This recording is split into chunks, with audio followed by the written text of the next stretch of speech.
여러분 안녕하십니까? 요한계시록 10분 강의 146번째 시간입니다. 오늘은 계시록 10장의 8번째 강해로 성소 정결의 의미라는 주제로 우리 함께 말씀을 깊이 살펴보겠습니다.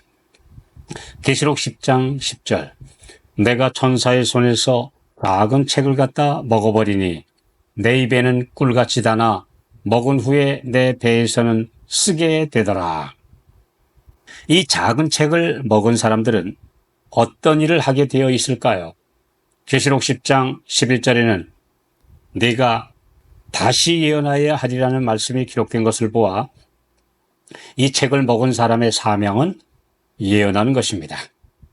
분명히 성소 정결의 의미를 잘못 깨닫고 재림의 시한을 정하는 잘못을 범하는 바람에 쓰디쓴 실망을 하게 되지만 예수님의 다시 오심을 간절히 사모하는 그 신앙심이 잘못된 것은 아닙니다.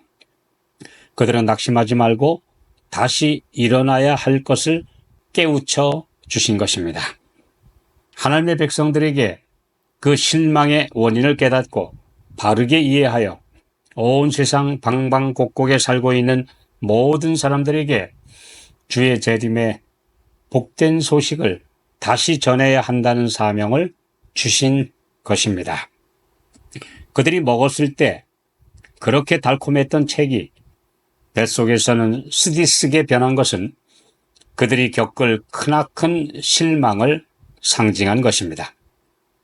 그 원인은 그들이 그 책, 곧 다니엘서의 2300주야에 대한 예언에서 두 곳을 그릇 해석했기 때문입니다. 이것은 그들이 오랫동안 성소 진리를 그 누구도 연구하지 않고 방치했기 때문에 대속죄일에 있었던 여러 봉사의 의미에 대해 완전히 무지한 상태였기 때문입니다. 그들이 곡해한 두 가지는 다니엘 8장 14절 곧 2300주야까지니 그때 성소가 정결하게 함을 입으리라 하는 말씀에서 첫 번째는 성소를 이 지구로 잘못 해석했고 두 번째는 정결을 계시록 20장에 예언된 최후의 심판인 하늘로서 불이 내려와 소멸 곧 멸망시키는 것으로 잘못 해석했기 때문입니다. 옛 표상인 이스라엘의 성소 제도에서 7월 1일은 나팔절이며 7월 10일에 있을 대속죄일을 알리는 큰 소리였습니다. 이것은 이스라엘 백성의 운명을 결정하는 심판의 날이 오기 전에 회개하여 새롭게 되라는 경고의 나팔이었습니다. 이 대속죄일은 1년 동안 그들이 범죄한 후에 회개한 모든 죄의 기록들을 완전히 도말하여 성소에 남아있던 죄의 흔적에서 정결하게 하는 날이었습니다. 이것은 의인들을 위한 심판의 예표로서 그들을 흠도 점도 없는 완전한 성도들로 만드셔서 하늘로 데려가시는 재림 전 심판을 가리킨 것입니다. 19세기의 많은 성경 연구자들이 이 성소 정결의 의미를 바르게 이해하지 못한 까닭에 성소 정결을 지구 멸망의 사건으로 오해했습니다. 오늘날도 이 성소 진리를 이해하지 못하는 분들이 많이 있습니다.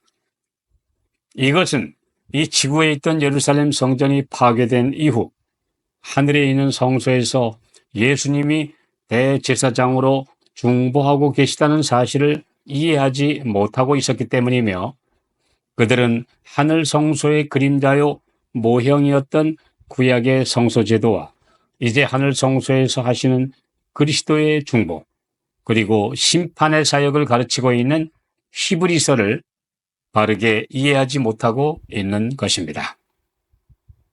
하늘 성소는 예수님을 구주로 영접하여 하늘나라의 백성이 된 모든 사람들의 현재 마음의 상태를 그대로 보여주는 현황판입니다.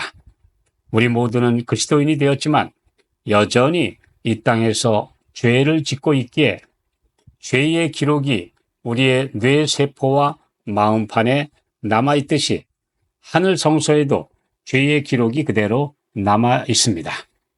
우리의 이름이 하늘 생명책에서 지워지지 않도록 매일 회개하는 것이 그리스도인 삶입니다.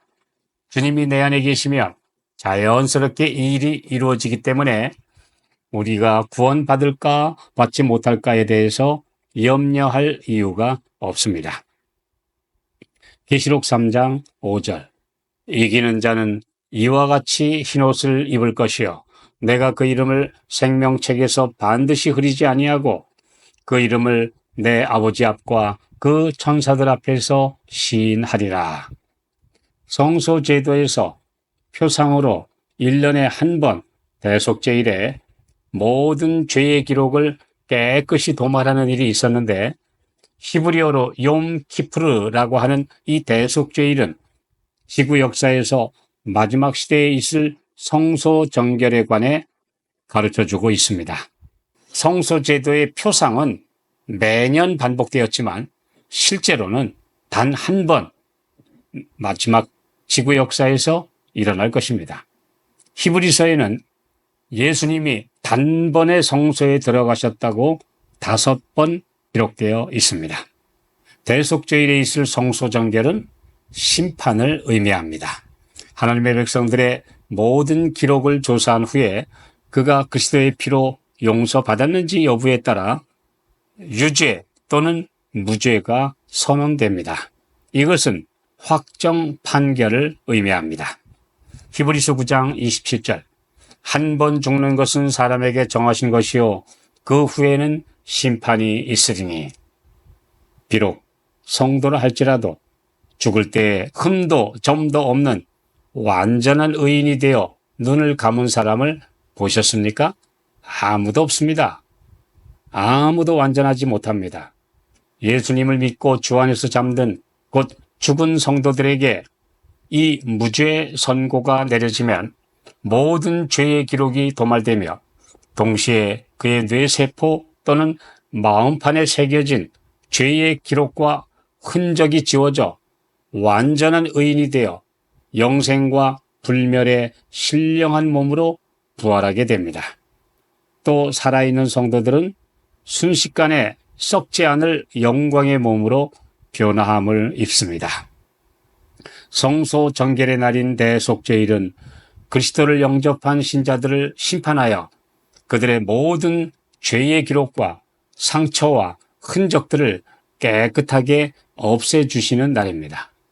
옛 이스라엘의 성소 제도에서 대속죄일에 대제사장은 백성의 죄를 가지고 들어가 최종적으로 지성소에서 도말받았습니다. 그러나 그날 마지막 봉사가 끝날 때까지 회개하지 않은 죄인은 의인의 회중에서 탈락되었습니다. 베드로전서 4장 17절 18절 하나님 집에서 심판을 시작할 때가 되었나니 만일 우리에게 먼저 하며 하나님의 복음을 순종치 아니하는 자들의 그 마지막이 어떠하며 또 의인이 겨우 구원을 얻으면 경건치 아니한 자와 죄인이 어디 서리요. 이를 재림 전 심판이라고 합니다. 예수님께서 재림하실 때에는 심판을 받아 의롭게 된 성도들을 데리러 오시기 때문입니다. 하늘 성소에 죄의 기록이 도말되고 하늘에 이름이 기록된 성도들이 흠없게 될 때 성소 정결은 이루어집니다. 지구 정결은 천년기 이후에 유황불로 태워서 완전하게 정화시킬 때 이루어질 것입니다. 그러므로 지금 성소 정결에 들어가는 하나님의 백성들은 마지막 유황불과는 아무 관련이 없습니다. 어느 정결에 들어갈 것인지는 모든 인류의 운명이 달린 과제입니다.